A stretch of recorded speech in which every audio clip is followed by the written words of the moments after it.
Батулга ард түмнийг өөмөнд самуунд ийм үйлдэл гарна ч нэ би бас сонсонгүй. Үнэхээр сайдад энийг ч нэр төгшөхгүй. Төрдөө ордилмааргүй. Төшөв рүү ордилмааргүй болсоо байдаг шүү. Бид нар хамтдаа ялах ёстой болохоос биш. Бид нар хамтдаа ялагдах ёсгүй. Тэрс үтэхэд би билээ.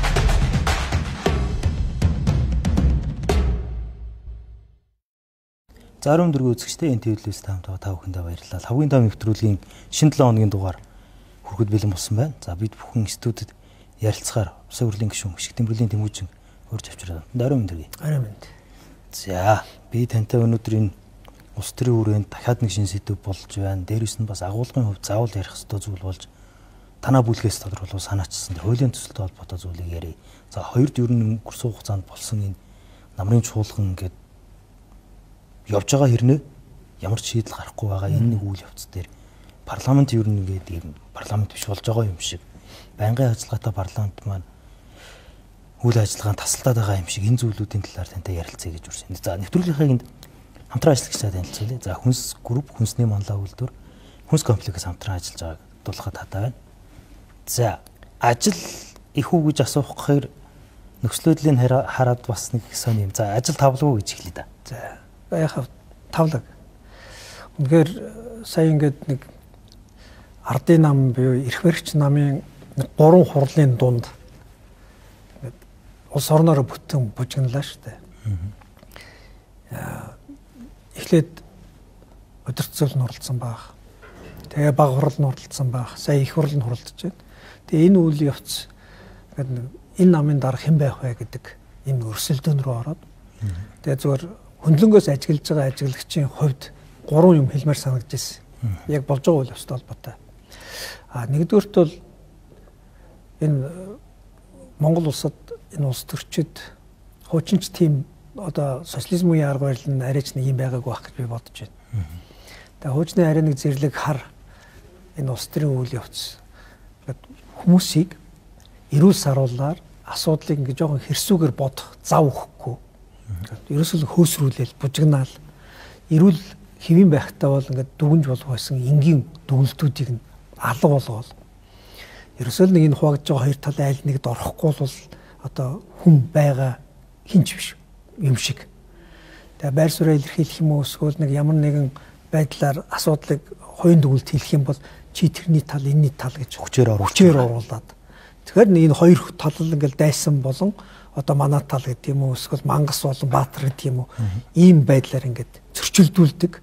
Энэ зөрчилдүүлнийхээ дунд одоо нэг хэсэг нэг хожоо авдаг, эрх мэдэл олж авдаг, тий хүсэн ашиг тус шийдвэрээ гаргах боломжийг олж авдаг нэг юм нэг хийрхэж асуудлыг шийддэг нэм улс төр рүү бид ороод сүүлийн 20 жил божигчлаа. За энэ улс төр хизээ анх эхэлсэн байг үлээ бүгдээр мэдж байгаа тий. Жинкоогоос эхэлсэн. Ерөөсөө л ингээл нийгмийг хоёр хувааж болдог сэдв болгоныг гэж чагсаалт гаргаж авч жагаад тэндээ тааруулж кино зохиол юм уу ямар нэг юм хийж аваад тэг ингээд хоёр хуваачдаг. Хоёр хуваагаад аль илүү одоо хурцтмал хэсэг дээр өөрсдийнхөө хэсгийг ажиллуулж жагаад тэр нөгөө талдаа нийгэмд өөртөө таалагдахгүй өөрөөр ярьж байгаа эсвэл асуудлыг шүүмжилж байгаа эрүүл саруулаар харах гэж оролдож байгаа бүх хүнийг нөгөө тал руугаа нааж дуусгадаг. Нэг юм нэг балиар одоо улс төрийн арга байна шүү дээ. За энэ арга ингээд одоо бол баг төгсрөдлийнхээ хэмжээнд явж байгаа шиг байна. Сая бол яг л тийм болж байна. Энэ аргын үр дүнгээр одоо жишээ нь ингээд та хэд ингээд анзаарвал нөгөө Мегамбийн их болдыг нэг хурлын дараагаас нь бужигнуулж унагсан нэг үйл явц болж байлаа шүү дээ. Тэр үйл явц өнөөдрийн болж байгаа үйл явцаар ер нь бол олон талаараа яг ижил байна. За хүмүүс нь өөрчлөгдсөн баг дөрүүд нь бол бараг л хэвээр явж байгаа байхгүй. Тэгээ надад хамгийн түрүүлээд боломж төрсөн нэг зүйл бол яагаад ингээд нийгмийг энэ нийгэмд чи янз бүр үзэл бодолтой хүмүүс байгаа. Энэ үзэл бодолтой хүмүүс зөвхөн хэвийнээр жоохон хэрсүүхэн бодоод бужигнж байгаа юмны ард цаана юу болоод байгаа юм бол том дүр зургаа энэ яг хаашаа явах гээд байгаа юм бол ер нь бидэнд одоо энэ чөлөөт энэ арчилсан нийгэмд энэ бодож байгаа үйл явцаас алдаж болохгүй тий аюултай нөхцлөөр ойрч болох тэр одоо зүйл маань юу вэ?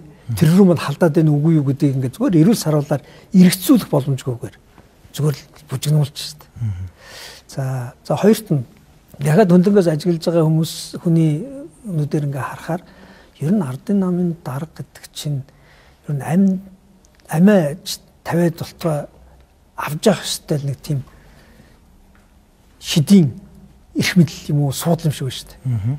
Энэ эрх мэдэлээр байвал эд хөрөнгийн хувьд одоо албан тушаалын хувьд одоо юу ингээд цаана дурдж болох олон зүйлийн хувьд бол ингээд шидэд төхөөр шиг ажилуулдаг тийм албан тушаал байгаа юм шүү. Энэ албан тушаалын төлөө одоо өрсөлдөөн юуг л юу ашиглаж болохоор одоо тийм өрсөлдөөн болж харагдлаа шүү дээ. Та ингээ анзаарсан бол энэ албан тушаал зөвхөн ардын нам хурлаа яагаад даргаа сонгох энэ үйл явцын төлөө төрийн бүх институцүүд яасан хэрэгсэл бол ашиглагдаж байна. За улс төрийн намууд дотор жижиг одоо томоор хамаагүй хуваагдахад хүрч байна баг л.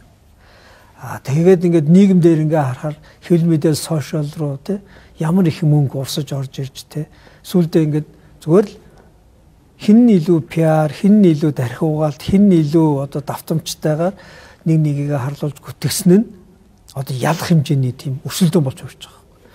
Тэгэхээр ингээ бүр одоо арчилсан улсад аль нэг намын дарга өөрчлөгдөх гэдэг бол бараг өдөр тутамч болж яхад зочирдохооргүй, эдийн засаг хямрахааргүй, төрийн байгууллагууд гацхааргүй зүгээр л үйл явц шүү дээ.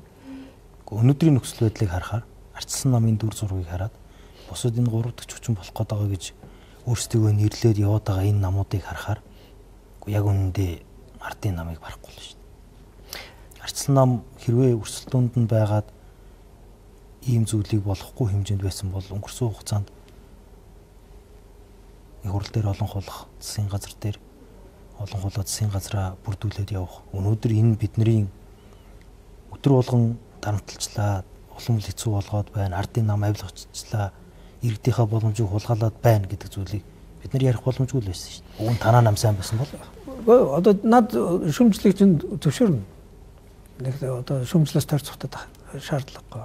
Гэтэ биднээс саяны зүгээр арчилсан намынхны үгээр биш те ардын намынхны үгээр тэднийг нэгээ одоо ингээд буршлах нь холоогүй ингэж гард цацсан шүс натаагүйга тэр одоо сэдвүүдээр ингээ харахаар энэ их захгүй баялагын хулгай, энэ их захгүй мөнгөний эргүүлгийг сүр зогсох. Харин ч энэ танагтайгаа арчилснаа үлдэж байгаа нь их юм гэмээр харагдаж шít.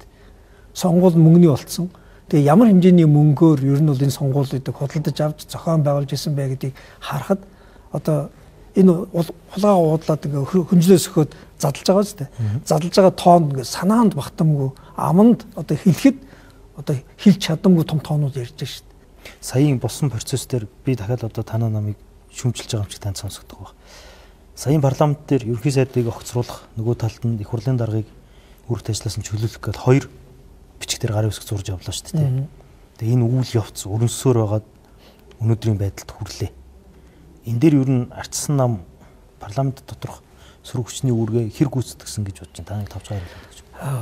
Яг хоо арчилсан нам сөрөг хүчний гэхээсээ илүүтэйгээр манай нам ч нэг үзэл баримтлалын хувьд бол итгэж үнэмшиж байгаа тэр нэгдэж байгаа хүмүүсийн төв дээр байгаа зарчмаараа бол парламентын арчлыг дэмжих, парламентын бүгд найрамд улсын энэ тогтолцоог Монголд алдахгүй байх гэдэг бол энэ тусгаар тогтнолын баталгаа гэж итгэдэг тийм нам шүү дээ. Тэгээ бидний хувьд бол энэ хэрүүл эхлэхэд л барьсан ихний зарчим шүү дээ. Тэр зарчим нь юу байсан гэхээр за амар өсөлн гэдэг хүн бол одоо улсын их хурлын дарга гэдэг энэ албан тушаалыг ашиглаж одоо энэ эрх мэдлэр намын даргийнхаа зодоонд бамбаа болж орж байна. За парламент гэдэг бол олон намын төлөөлөл бүхий арчлалын суурь. Бид одоо 90 оны одоо энэ том өөрчлөлт 92-ны үндсэн хуулийн агуулга дотор хамгийн чухал нэг санаа бол Монгол улс бол федерал гэж ярьдаг те. Олон ургалж үзэл баримтлал санаан дээр суурилсан. Олон хүмүүс өөрийн хувийн үзэл бодолтой байж болдог. Эрх чөлөөн дээр суурилсан. Тэрийг илэрхийлдэг. Нээлттэй илэрхийлсэний төлөө айжчдгүй хин нэгнээс дарамт шахалт авдаггүй. Нэгдээд нам болоод тэр байр сууриаар сонгуульд оролцож олон намаас бүрдсэн парламентын төлөөллийн энэ арчлалын институцтэй байдаг л энэ улс орны төлөөлөл алхсан байхгүй. Тэгээд олон намын төлөөлөл бүхий энэ парламент гараад ирсэн чинь энэ парламентын одоо толгой дээр одоо уламжлалт даргууд суудсан. Социализм үе. Одоо дахиад суух гэдэг. Дахиад суух гэдэг. Тэгээд одоо тэр уламжлалт дарга гэдэг ойлголттой нөхөр энэ албан тушаалыг ашиглаад намын даргуулна гэдэг явгууд Арслан намын эхний одоо мэдгдэл шүү дээ. Эхний хийсэн алхам. За энд бол сонирхолтой зөрчил үүсэж байна. Олон намын төлөөлөлтийн парламентыг нэг намын дарга удирдна. Нэг тэнд байгаа одоо парламентын спикер би намын дарга болно гэж энэ парламентыг намын дотор зодоон руу чирж орох гэдэг бол одоо Монгол улсын хувьд бол парламент зөв зохистойгоо цаашаа хүчгүй үгүй юу гэдэгт тэг болох юм байна. Ийм сонирхлын зөрчилтэй байгаа учраас амар улсынгаар улсын хурлыг одоо чуулганыг удирдуулахгүй. Чуулганыг удирдаад эхлэх юм бол намынхан зодооны парламент дотор оруулж ирэл тэгэл парламент юу ч болох гээд байна гэдэг ийм дүгнэлттэй бидээс. Гэхдээ уучлаарай гэж би буруу санаагүй бол та хэдийн амар улсын хурлийн дарга парламентыг даргалахгүй гэдэг зүйл дээр ярьж исэн үндэслэл нь арай өөр байсан санагдав. Тэр үндэслэл нь гэмт хэрэг авилга булгаатай холбогдсон энэ асуудлаа шийдвэр. Энэ бол ардын намын нөгөө бүлэг одоо ардын намд хоёр хуваагдаад хоорондоо бүс үлдсэн дэндээ хоёр бүлэг болоод хэрэлдэхүүд дээр очлоо шүү дээ. Тэдний гаргасан үндэслэл бол юу байсан бэ гэхээр амар улсын гэдэг бол одоо нүүрсний хулгайн гэмт хэрэгтэй холбогдсон учраас одоо энийг явж шалгуулаа гэдэг ийм одоо үндэслэл хэллээ шүү дээ. Танаа үндэслэл сонсогдоогүй юм байна л да. Тэгэхээр тэр одоо хулгаагаар одоо гэмт хэрэгээр пиар хийж байгаа зодоон дотор магадгүй энэ үндэслэл сонсогдоогүй сул байсан байж болох. Гэхдээ Арслан намын хамгийн чухал үндэслэл бидээс сонирхлын зөрчилтэй харагдаж байгаа учраас энэ сонирхлын зөрчлийг шийдэл одоо юг улсын хурлыг амар улсын удирдахгүй гэдэг зарчим байсан байна. Энд чинь өнөөдрийн одоо өсвөрийн биднээс ярьж байгаа парламентын толгой дээр аль нэг намын даргыг одоо суулгахгүй гэдэг зарчим зоосны нөгөө тал шүү дээ. Яг адилхан байхгүй юу. За дахиад одоо яг таны саяны ярьсантай холбоотойгоор Арслан намын үзэл баримтлал. Дахиад би одоо хувь хүнийхээ бодлыг ярихаар хүмүүс тэмүүжин гэж бодож байгаа хичээлээд иж магадгүй байна. Арслан намын үзэл баримтлал дотор байгаа маш чухал нэг одоо өнцөг бол Арслан нам хуулийн байгууллагыг улс төрийн цагдаа болохгүй. Шүүхээс гэмбүрэн тогтоогдоогүй байхад хэн нэгнийг одоо урьдчилж одоо ялалж шүүдэх хүмүүс нь бид нар биш ээ. Тийм учраас ардын намынхны одоо гарч ирж тавьж байгаа тэр үндэслэл бол биднээс хувьд бол юу вэ? Одоо манай үзэл баримтлалын хувьд дагажгүйгээд алгадчихадгүйгээд яваад ахаар тийм одоо үндэслэл биш байна. Бидний үндэслэл бол парламентынхаа засаглалыг парламентын арчлаа хамгаалахын тулд ямар нэгэн байдлаар парламент гэдэг чинь өөрөө юу мэтгэлцдэг. Үзэл бодлоо одоо зөрүүлж тавьдаг. Шаардлагатай бол тэр үзэл бодлогын тоож хатуу зогсдог. Улс орны нийтлэг ашиглан төлөө ойлгож хамтраад одоо нэг асуудлыг шийдэх тэр зорилготойгоор гарцыг гаргаж чаддаг.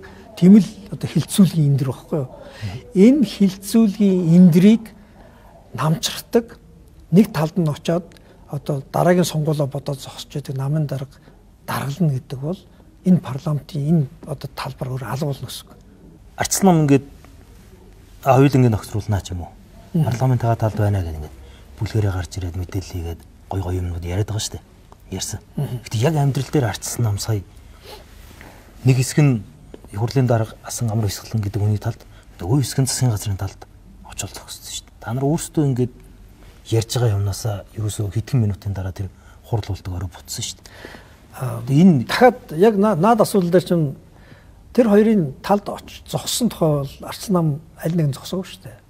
Гишүүд чинь хуралдаа орж ирэхгүй байх гэдэг чинь тэгээд гишүүд бол яг асуудлаараасаа дагуулж хувийн сонголтоор юм уу эсвэл нөхцөл байдлаасаа болоод өөрөө ихтгэл өмчлөөр цаасан дээр бол гарын ус зурсан баг. Би бол жишээ нь аль одоо цаасан дээр нь гарын ус зурхгүй гэж хувийнхээ сонголтыг бол хийсэн. Гэхдээ Арслан намын байр суурь яасан бэ гэхээр сөрөгчний хувьд парламент цөөнхийн хувьд биднээс парламентын засаглалыг бол одоо илүү тэр талдаа зогсонд нэг.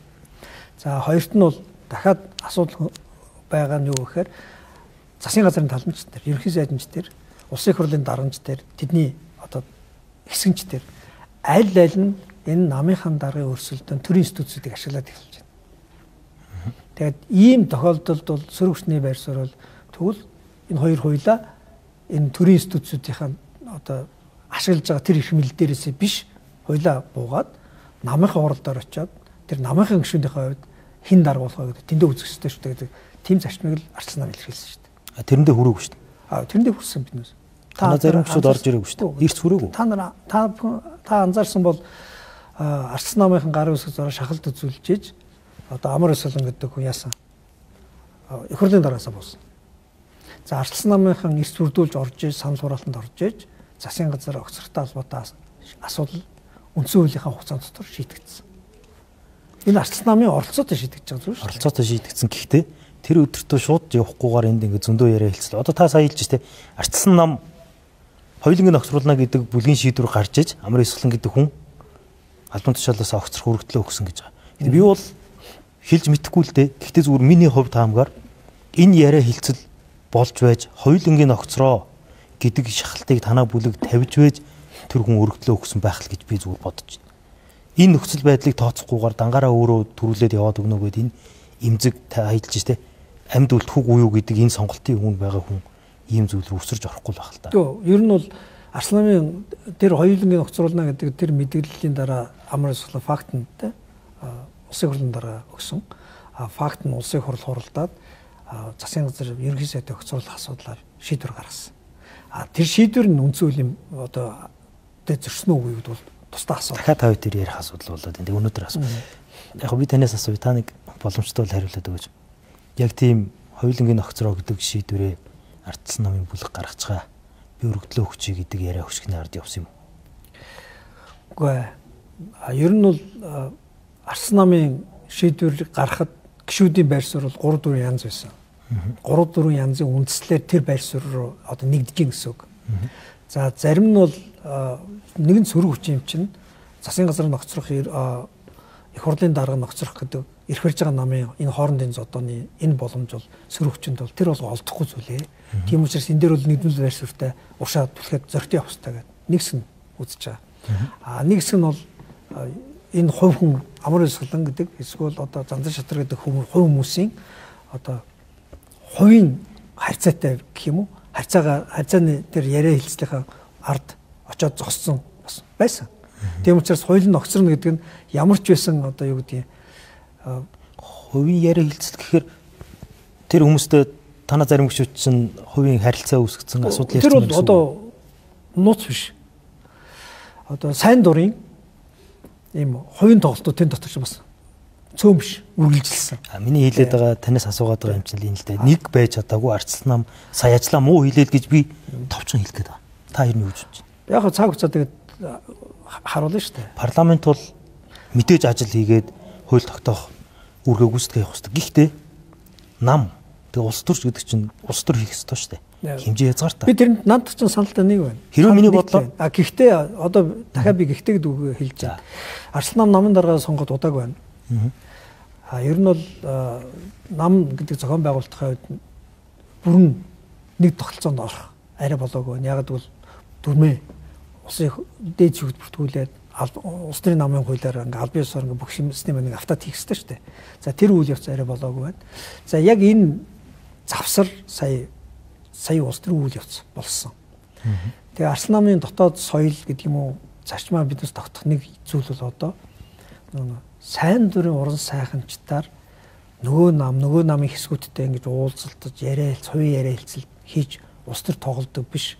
Албан ёсныхоо одоо энэ намын эрх мэдэл нүүр царайгаа тэр улс төрийн харьцаагаа явдаг тэр соёл руу бид очих ёстой л доо.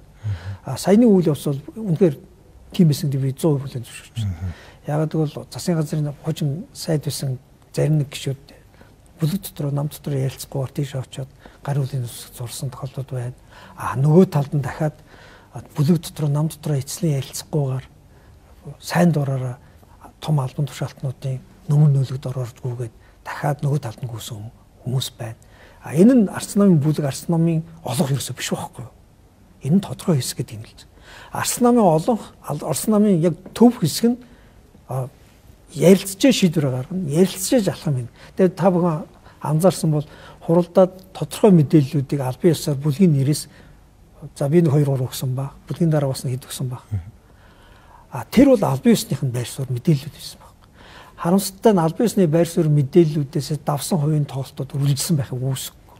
Үргэлжилсэн л дээ. Тэгээд одоо ийм нөхцөл байдлаа энэ улс төрд явж байгаа энэ олон жил таагч одоо бусад намуудыг утгад Ардсан нам шүү дээ дэмжигчдийн хувьд энэ улс төрд явсан он цаг хугацаагийн хувьд засаг барьж үтсэн тэг хамтраач гэсэн дангараач гэсэн барьж явсан намын хувьд өнөөдөр тиймэрхүү зүйл дотооддоо үүсээд энэ хэр хизээ төлөвшөх болоо. Тэг та хэд маань гол тэ ардын намаас илүү төлөвшөлтэй. Та хэд маань төлөвшөхгүй байгаа болохоор ардын намч нь ийм нөхцөл байдал үүсчихэд хүн болгон нөгөө нэг ардын намыг муухай гэж хараад дээрэс нь бүр намыг муухай гэж хараад байгаа. Гэтэл парламент анзаарч байгаа бол намаар л явах тоо. Та анзаарч байгаа бол би дахин одоо өөрөнтэй энэ ярилцсан дортой хэлж байна. Яг би арц нам төлөвшөөд арц намыг энэ уршаа алхаж явж байгааг л ардын намаас илүү байгаа нь бид ядаж одоо шийдэл дундын одоо гарч байгаа шийдвэрийнхаа үндэслэлээр ядаж намынхаа үзэл баримтлалыг ярьдаг. Манай нам юм үзэл баримтлалтай нам учраас бид ийм өрөө хөтөлбөрийг сонгуульд орсон учраас энэний хөдөл энэ сонголтыг хийж байгаа шийдвэрийг гаргаж байгаа гэж хэлж байгаа. Тэгээд энэ тухай ярихад ямар ч өөр бодолтой байсан ч гэсэн манай намын бүлэгдэр болон намын гишүүдээр дахиад ямар яриа гардаг бол нэр тийм бид ийм итгэл үнэмшилтэй, ийм үндсүүлэлттэй, ийм зарчимтай, ийм философитой нам учраас манай одоо дотроо ингээд талцаж хураалдаад хэдэн тийшээ салах гэж оролцсон ч гэсэн одоо хан маань энэ гортог маань энэ шүү гэдгээ ядаж хоорондоо ярилцж байгаа байхгүй юу? Тэнд тийм юм ярьж байгаа юм уу? Тэнд гинтэргэл ярьж байна. Тэнд тулгаагаа ярьж байна. Тэнд хин хамгийн том босс байх тухайгаа ярьж байна. Тэдний намд үзэл баримтлал нь юу вэ? Хүн хатан тэмцээд байгаа тэр шалтгаан нь эргээд төр барьчаад байгаа байхгүй. Одоогор нөгөө сонгуулаа луйрцсан уу их мөнгөөр зодсон уу те энэ үргэлжилсэн нэг том ялт байна шүү дээ. Сүүлийн 10 жилийн яг бодитоор үннээрээ бол 2014 оноос засгалж байгаа нам шүү дээ. Алт үеийн засгийн газрыг унгаад сайхан бэлгийн засаг хамтарсан засаг байгуулсан шүү дээ.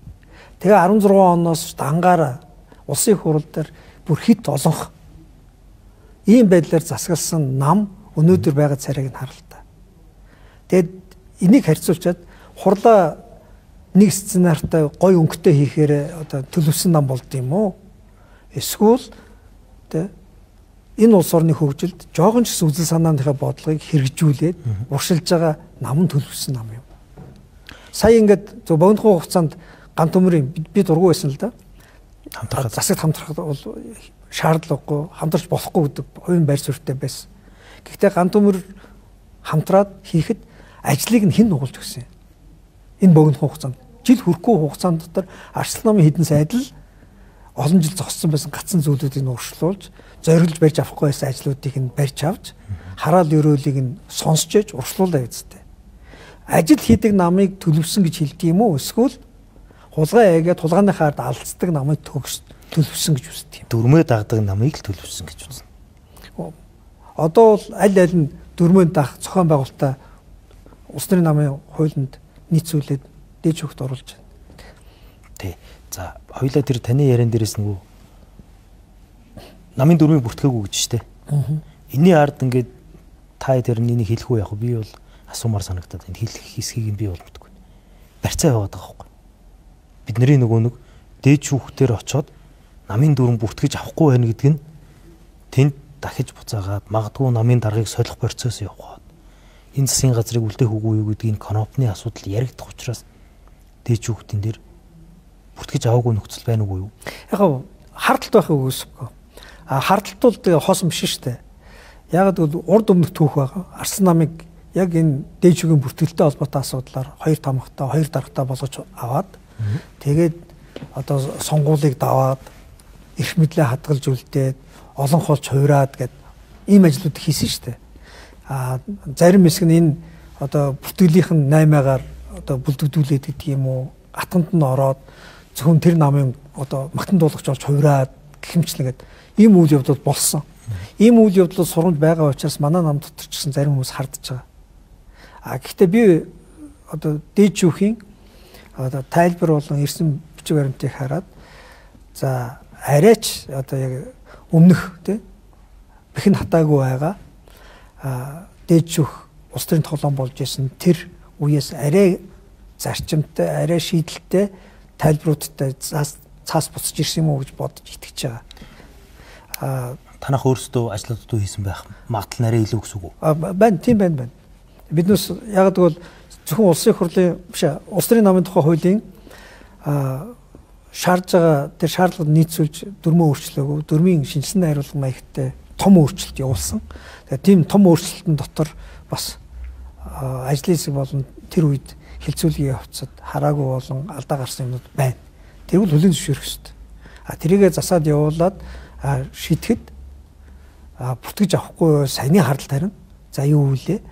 Дээшүүхөөс ирсэн цаасынхаа дагуу дүрм журамтай холбоотой улс төрийн намын хуультай нийцүүлэх алхмыг хийсээр атал бүртгэхгүй байх гэвэл харин энэ хууль зүйн биш улс төрийн асуудал байж магадгүй байхгүй юу. Гэхдээ би дээшүүхэд бол итгэж байна.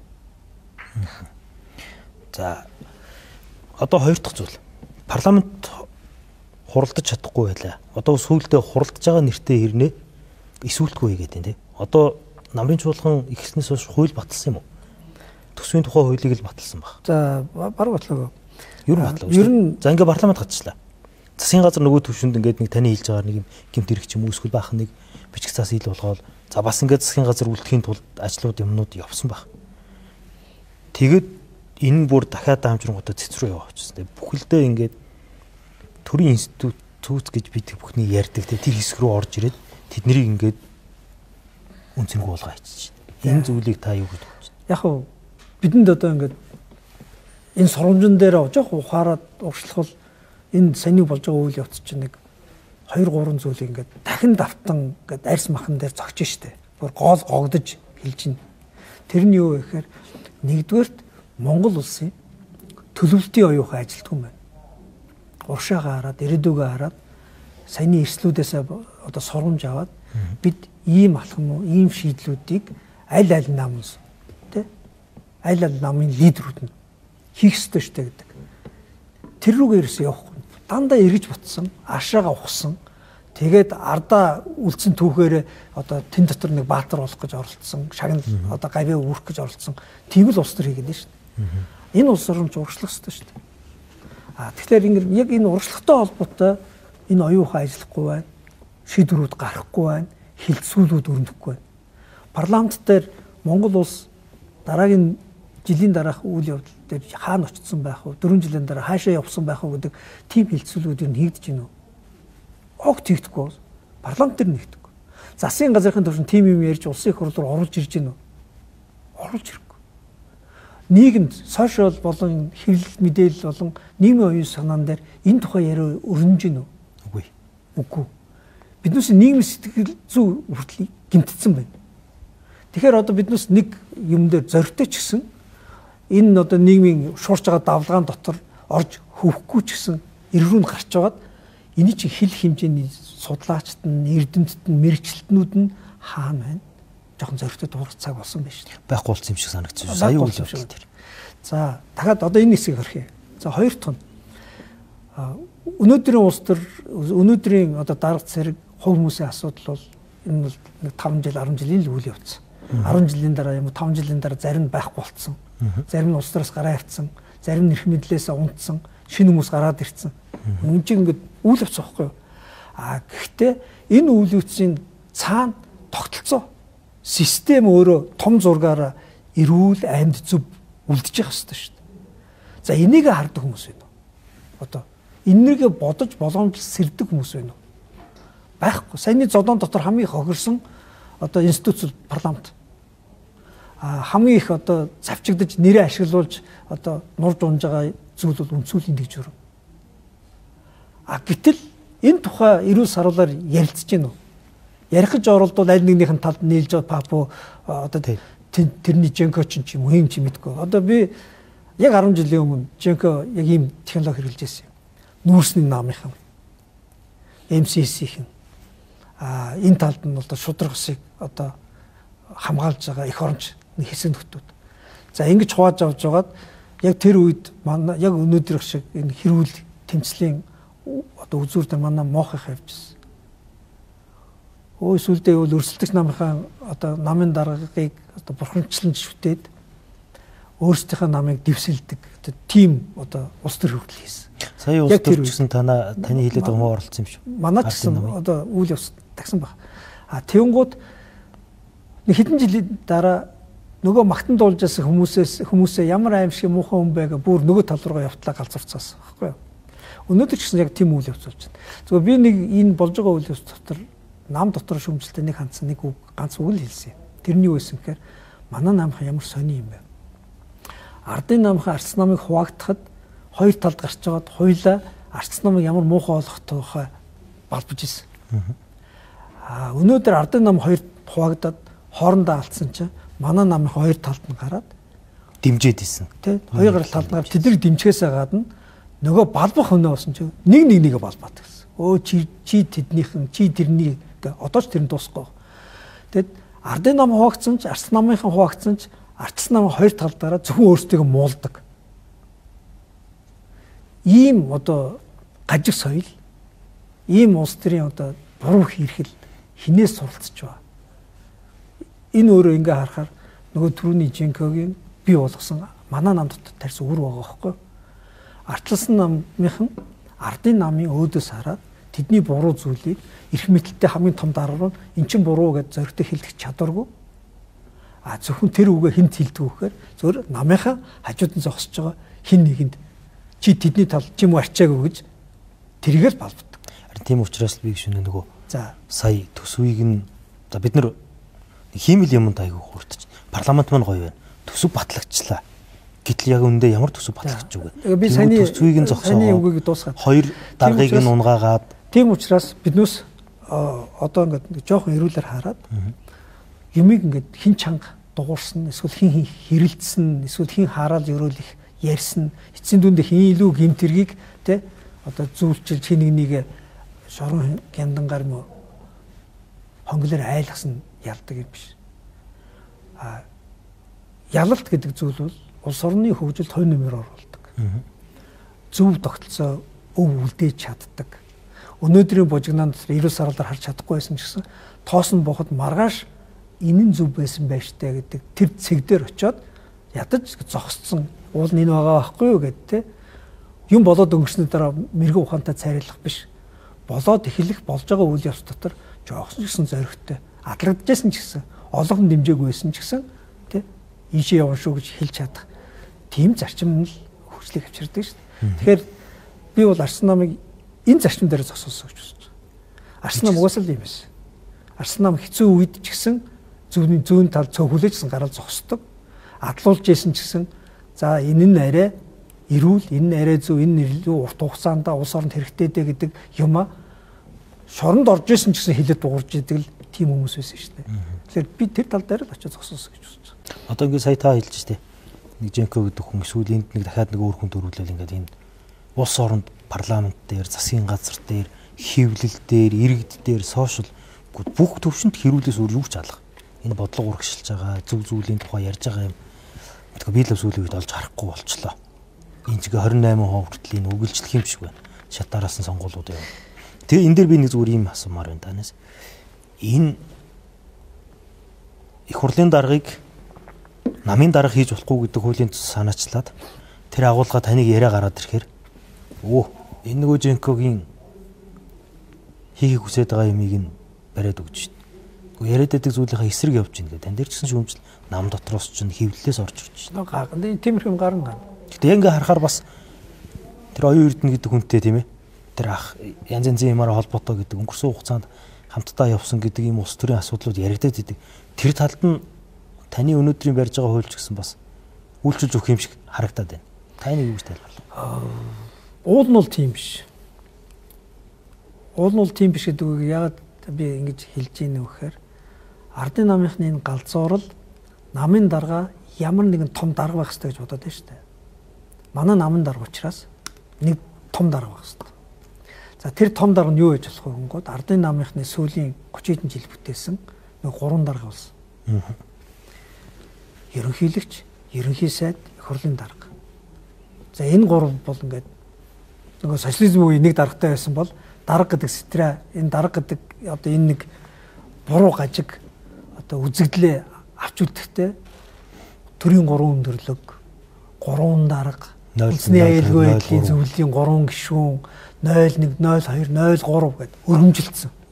Тэгээ энэ өргөмжилсэн өргөмжлөлийнхаа одоо тэр хеварт одоо юун дотор жазан дотор даргаал байрлуулах гэж байна шүү дээ.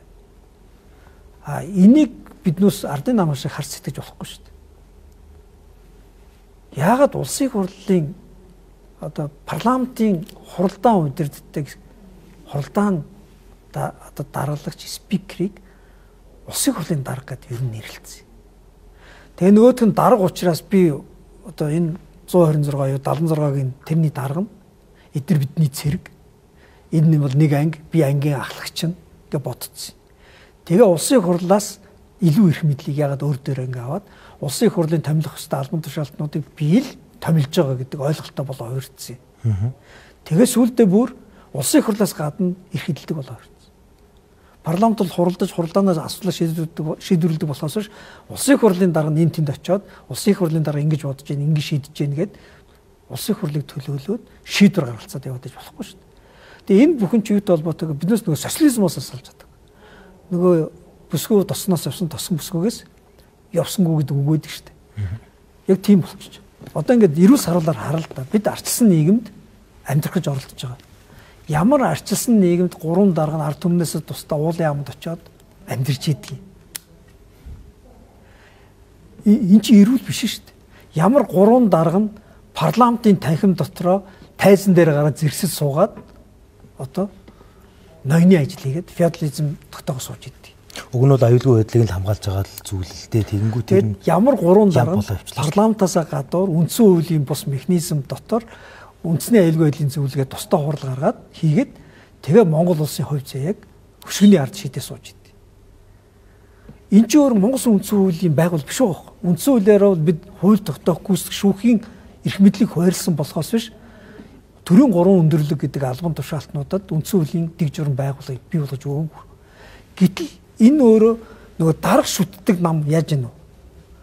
Даргын төлөө үндсэн хуулийг хүртэл барьж одоо явж шít. Тэрний одоо тод илэрлэл нь шин дарга гараад ирлээ. Даргыг даргал болох хэрэгтэй шүү дээ. Тэгээ манай дарга юу хийж болох вэ? Үндсний аюулын зөвлөлийн 3 дарга нэг байх хэрэгтэй. Төрийн 3 өндөрлөгийн нэг байх хэрэгтэй. Нөгөө хоёр нь эзэнтэй байна. Нэг нь юу вэ? Эзэнгүй энэ улсын хурлын дарга. Энэ хандлага, энэ буруу одоо философи амьдралын энэ нэг фашист, социалист дарга шүтсэн зарчмыг зогсоох ёстой үстэй. Зогсоохын тулд ингээ эргээ харж байна. Яхаар энэ парламентын спикер, хуралдаан даргалагч дарга байх ёстой. Тэр нь яга бүр намын дарга байх ёстой. Яг энэ зарчмыг харангууд би бүр арга ядаад энэ бол нэг тийм хүнд бодлого ерөөсөө биш. Шинжлэх ухааны бүр гүнзгий нарийн мэдлэгч ерөөсөө биш. Энэ зүгээр сүүлийн ардчлалын үндсэн хуулийн байгууллагын 200 жилийн зүгээр л ололт туршлага өнөөдөр захын арчилсан нийгэмд амьдарч байгаа иргэний зүгээр л хэвийн ердийн боловсрал дундаж ухаалаг иргэний боловсрал байхгүй. Мэдлэг байхгүй. Одоо би бүр арга хадаад ингэж зураг зурчих шүү дээ. Парламент гэдэг бол олон цөөнхөөрөө ажиллаж идэг.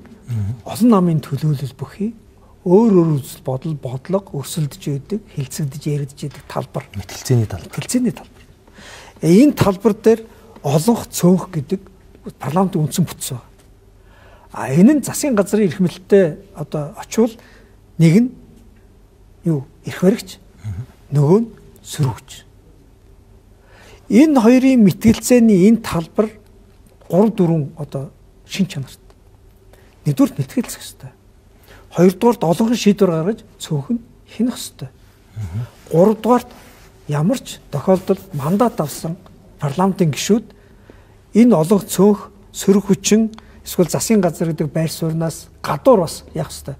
Төлөөлж байгаа олон нийт нийгмийн бүлэг намын үзэл баримтлалынхаа хувьд дуу хоолойгоо чөлөөтэй гаргаж явах хэрэгтэй, илэрхийлж явах хэрэгтэй. Дөрөвт нь дахиад энэ хууль тогтоож байгаа шийдвэр гаргаж байгаа нь энэ олон цөөхөөс гадна мэргэжлийн парламентынхаа хувьд мэргэжлийн парламентынхаа хувьд илүү мэргэжлийн шийдвэрийг гаргаж явах хэрэгтэй. Ийм бүтцийг нэг л зарчим хангаж гэж. Тэр бүтцийн юу гэж хэн даргалж байгаа? Хуралдаан зохион байгуулж байгаа спикер нь хэн? Олонхын гол улс төрч байж болохгүй. Эсвэл цөөнхийн гол улс төрч байж болохгүй. Цөөнхийн гол улс төрч байвал олонхын шийдвэр гаргалтыг гацаасаар гоод бодоолно. Олонхын гол улс төрч байх юм бол цөөхөн хяналт авах эрхийг үгүй хийсээр байгаад дураараа хулгай зэлгээ хийх юм. Тэгээд энэ дэлхийн нийтэд олсон туршлага ердөө нэг л зарчим байна. Төвийг сахих чадвартай төвч нейтрал гэж яриад байна шүү дээ. Тэр байр суурин дээр байх хүн парламентыг дараалах юм байна. Энэ хэцүү ажил улс төрийн намын гишүүн сонгуулиар хаста алаад өгнө гэж гарчаад дараа нь би төвчхөө ингээд зогсож идэг. Энэ ажил бол хэцүү. Тийм учраас хэцүү ч гэсэн ийм хүнийг олж парламентыг яах ёстой? Даргалуулах ш. Хуралдаанаа өдөрлөх ёстой. Биднээсийн одоо энэ социалист юмыг салгаж авах хэрэгтэй байна. Бүх төвшөндөө дарга, менежер, зохицуулагч одоо өөр үгээр хэлж болох маш олон ойлголт байна шүү дээ. Хандлагыг өөрчлөе шүү дээ. Тийм. Тэгэхэд зөвхөн л дарга. Тэгээ дарга нь яддаг тусгай хангамжтай, эрх мэдэлтэй, хэл сүг нь хууль болдог. Нөгөө хүмүүсээс нэг тэнгэрийн амтэн шиг. Тэр энэ хандлагыг л өөрчлөхийн тулд энэ улс орн чи зүгээр л спикер дуугарч гэж хэлж штэ. Гэтэл биднээс энийг дарга болгоцсон. Тэгээ энэ дарга одоо яасан гэхээр манай намын дарга энэ даргын судал дээр суух хэрэгтэй гэж одоо бодож эхэлж штэ. Гэтэл намын даргыг одоо даргадаа зориулж ажилдаг энэ нам дарга шүтсэн байдлаар одоо бүх одоо мэдлэг дуршлагаа хуримтлуулсан энэ нам одоо шинэ бий болсон даргадаа юу өгөх гэж байна гэхээр парламент арчлыг үгүй их алхам хийх гэж байгаа юм. За энэ бол гэхдээ ардын намын буруу шил дээ. Ардсан нам ихэлсэн. Зүйл. За энэ дэр одоо яг энэ нэг ардсан нам биднээс одоо улсын хурлын дарга багт намын дарга болгож хувирснаасаа болоод ер нь бол намын дарга ч бас улсын хурлын толгой дээр сууж болох юм байна. Болдгийм байна. Тэгээд инх бол гэдэг хүн болно шүү дээ. Би одоо жишээ нь ардсан нам санаас л гаргаад бид чинь ингээд хөөцөлтөөд парламентын мэтгэлцээнийг оруулж ирэхин тулд ерөнхий сайдын мэдээллийн цаг гэж те ерөнхий сайд нь хүснээ яриад улсын хурлын зүгээр л толгой зохиос сууж идэг энэ нөхцөлийг өөрчлөөд мэтгэлцээг бий болголоо шүү дээ. Тэгээд арай гэж одоо ерөнхий сайд нь доош бууж орж ирээд сөрөг одоо хүчин буюу цөөнхийнхөө лидертэй эрх барьс намынх нь засгийн газрын лидер нь ингээд байр сууриараа бодлогоороо нөхцөл байдлыг харж байгаа цонх тий тэрүүгээр ингээд мэтгэлцдэг болж шít. Тэгээд ерөнхий сайдын суудлыг буулгах чадахгүй үүлээ үдчих яах намын дарга тэр дээр гараа суучих юм бол энэ парламент хууль тогтоох хурал биш тэр намын хурал болж байна. Тэгээ энэ бол зүгээр ердийн мэдлэг. Энийг улс орнууд яаж хийж гинэ вэ? Иргэд нь бүгд ойлгодог энэ мэдлэгийг. Энийг тэр улс орнууд 2-3 арга замаар хийж байна. Хамгийн хэцүү хүнд зовлон туулсан улс орнууд бүр арга ядаад парламентын спикер намаас түлгэлзэнэ гэдэг хамгийн хатуу хэлбэрийг сонгож байна. Дунд байгаа хэсэг нь ямар аргаар сонгож байна вэ гэхээр парламентын спикер парламентын ядаж 3-2-оор сонгогдно гэдэг одоо өндөрсөн хувиар сонголт хүлээн зөвшөөрөгдөх байдлыг нэмж. Өөрөөр хэлбэл зөвхөн парламентын ердийн олгохоор сонгочхоор олон голсон нам нь хүчиндээд өөрийнхөө лидерийг тавьчихна. Тэгэхээр тэр хувийг дээшлүүлчихээр яаж гэнэ вэ? Хүссэн хүсээгүй цөөхөлтөөгөө ойлголцож тэгээ дундын хурц хувилбар биш ноён нуруутай хувилбарыг сонгох болцоод болж байгаа юм. Нөгөө энэ парламентын чинь нэг гол цаана мөн чанар байгаа юм нь юу вэ гэхээр жоохон ирч хүчтэй, зоригтой, эрен дээрээ байгаа улс төртөнд засгаа аваад яваасаа бодлого хэрэгжүүлээд яваасаа. Жоохон ноён нуруутай, тулахтай голч хэсэг нь парламент дээр төвлөрөөд аль тийшээ савхгүй тий парламентыг парламентаар нь байлгаасаа. Парламентаар нь байлгаасаа гэж бодож байгаа юм. Тэгээд нэг бол за үнэхээр одоо намаас нь төдөлзүүлэх хувийг сонгож байгаа нь бол бүр арга ядаад сонгож байгаа улсууд нь. Арай нэг дундын хувилбар сонгож байгаа хэсэг нь бол сонгох хувиа дэвшлүүлээ сонгож байгаа. Арай соёлтой арчилсан энэ зан одоо арчлын уламжлал тогтчихсон суурьтай улс орнууд нь бол улс төрийн соёлоор шийдэж байгаа. Гэтэл бид нар улс төрийн соёлоор шийдэх ямар ч боломжгүй. Улс төрийн соёлын оронд ямар соёл суудсан байна? Дарга шүтэх соёл суудсан. За парламентын одоо хувь дэвшлүүлэх хэмжээнд ингээ аваач ихээр улсын хурлын даргаыг одоо бүр нийт гишүүнтийн олонхоор сонгодог шүү дээ. Одоо байгаа. Улсын хурлын чуулганд тэр хурлаанд ирсэн гишүүдийнхээ олонхоор ердөө олонхоор 64 хүн ирээд 65 хүн ирээд одоо эрсдэн бүртгэхэд тэрний 50% гэхэр чи хэдэн үнээр вэ? 36 үнээр сонгож байна. 36 37 35 хүний одоо саналтай байхад 35 хүн гэж парламентын бараг 4/3 нөгөө талд нь байхад парламентыг алхацоход сууж байгаа. Та бүхний санаачсан хууль дээр одоо сая та хэлж штэ олон янзын зохицуултаар байдаг. Арга яцсан хөлбөр нь орж ирсэн байна л да тий. 11 дээр хоёр хөлбөрийг төлцөн гээд хоёр хөлбөрийг хольж оруулж ирсэн. Хамгийн арга яцсан хөлбөр төдөлцөн гэдэг. За улсын хурл энэнийг дэмжихгүй бол одоо дэмжихгүй л байна. Гэтэл нэг хувь өндөрсгөөс гадна бас дахиад нэг хөлбөр байгаа. Соёлоор шийддэг хөлбөр дотор хуулинд зохицуултаараа ороод ирсэн нэг хөлбөр нь ерөөсөө парламентын спикерийн давхар ажил эрхлэлтэйг хязгаарласан. Парламентын спикер бүрийнхээ иржүүлэхдээ давхар ажил эрхлэлт энэс өөр байхгүй. Цососч байгаа. тэр намын дарга парламентын дарга спикер намын гишүүнээс төдөлцөхгүй ч гэсэн яаж яах вэ гэхээр нам дотор одоо улс төрийн карьер илэрхийлсэн улс төрийн шийдвэр гаргахад оролцсон ажил хийхгүй болчихсон. Өөр газар ажил хийхгүй болчихсон. Энэ яг нэг юу л юм л да, техник байна л да. Тэг хууль зүйн техник. Тэгэхээр ингээд хууль зүйн техникийн хувьд 3-4 шийдэл байна. Бид бол 2 шийдлийг оруулаад ирлээ. Энэ хоёр айл нэг нь заавал энэ улс орнд байх хэрэгтэй. Муугар утгад намын дарга төтөлсөн. Юутэй байж болохгүй их хурлын хамгийн одоо хурц хэлбэр нь намаасаа төтөлж тийм биш байлаа гэхэд ядаж спикер давхар ажил эрхлэх байхгүй. Энэ зарчим. Энэ санал нь одоо энэ ардын намын даргаар сонгогдсон учрал гэдэг хүнд шууд нөлөөлнө л дөө. Тэгээ цаг хугацааны хувьд та хэлж штэ. Зэнкол гэдэг хүн байсан. Ягаад одоо санаачилж байгаа? Ягаад өмнө байж болоогүй юм? Биднээс энэ санааг агуулга нь зөв шүү. Би агуулгатай юу юм ярихгүй. Энэ санааг зөвхөн учир зориулж яриад байгаа юм биш шүү дээ. Яг энэ цаг үед нь л гараад ирж байгаа юм л. Энэ цаг үед нь ч бас гарсан зүйл ерөөсөө биш. Одоо ингээ бүгдээрээ санаж байгаа бол эн чинь баг 5-6 жилийн өмнө яригдчихсэн яриануд шүү дээ. За одоо би бүр дахиад фактаар нь яг бол тэр үед дахиад маш том одоо энэтэй адилхан үйл явц хуулийн салбарт болж ирсэн. Үндэсний аюулгүй байдлын зөвлөлдөр шүүх прокурор гэх мэт хуулийн байгууллагуудын удирдлагыг одоо авч хилцээд огцруулдаг. Тийм эрх мэдэл одоо хуулиар алхацгаж өгч ирсэн. Тэр үйл явдал юунаас эхэлсэн бэ гэхээр та бүхэн дахиад санаарай. Монгол Улсын ерөнхийлөгч прокурорын байгууллага дээр очиод энэ ийм хүнд эрүүг үүсэг энэ асуудлыг шийдгээд тэ тавын газрын даргатайгаа очиод ийм зузаан цаас өгөхөд тэр прокурор бид улс төрчийн даалгавраар хуулийн ажлыг хийдэггүй маа. Монгол улс бол хуультай. Намайг байхад одоо хин нэгэн улс төрч захиа даалгавар өгөөд тэгээд хэрэг шалгаад явах юм бол бид үндсэн хуулиар зөвчнө. Яг гэвэл үндсэн хуулийн дээр ийм албан тушаалт хэрэг хэн шийдвэрлэх ажланд хөндөгөөс оролцох хориглоноог бүр маш тодорхой заасан байгаа шүү дээ. Тэгж хилээд одоо гаргаж ирсэн. Тэр түүхийг санаж байгаа тийм. Мөнгө аяга тавьдаг. Мөнгө аяга мөнгөнд аяга буцаагаад авдаг. Үлдээч гэхт аваа юмсан. Тэр үйл явдлын дараа ийм хүмүүсийг одоо албан тушаалуулсан зайлуулахын тулд нэг эрх мэдэл хэрэгтэй байна. Эрх мэдэл хаана хэрэгтэй байна гэхээр үндсэн хуулийн одоо хязгаарыг даваад үндэсний аюулгүй байдлын зөвлөлтөөр ийм шийдвэр гаргад, ийм шийдвэр гаргахад хууль гаргаж өг гэж тухайн үед яг тэр шийдвэрийг гаргахын өмнө солигдож улсын их хурлын дарга болсон хүний одоо хүч одоо ажиллагааны үр дүнд одоо үндсэн хуулийн хямрал болох хэмжээний болсон.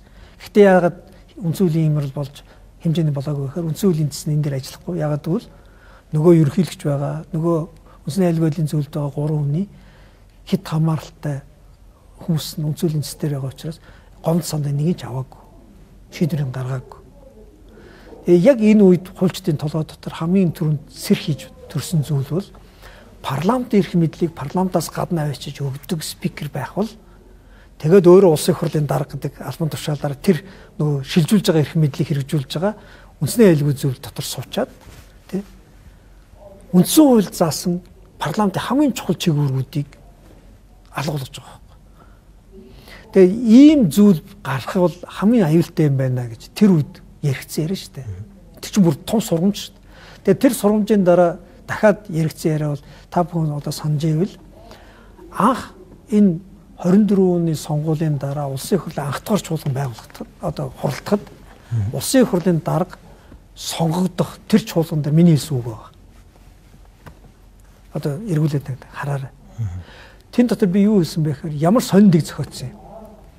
Улсын их хурлын даргыг парламент өөрийнхөө даргалагч хуралдаан одоо ямар парламент байх, парламентын дархлаа байх уу, арчлан байх уу гэдгийг шийдэх улсын их хурлын даргыг сонгож байгаа сонгуул нь хилцүүлэггүй санал хураалтаар байна гэдэг яага хийцээ.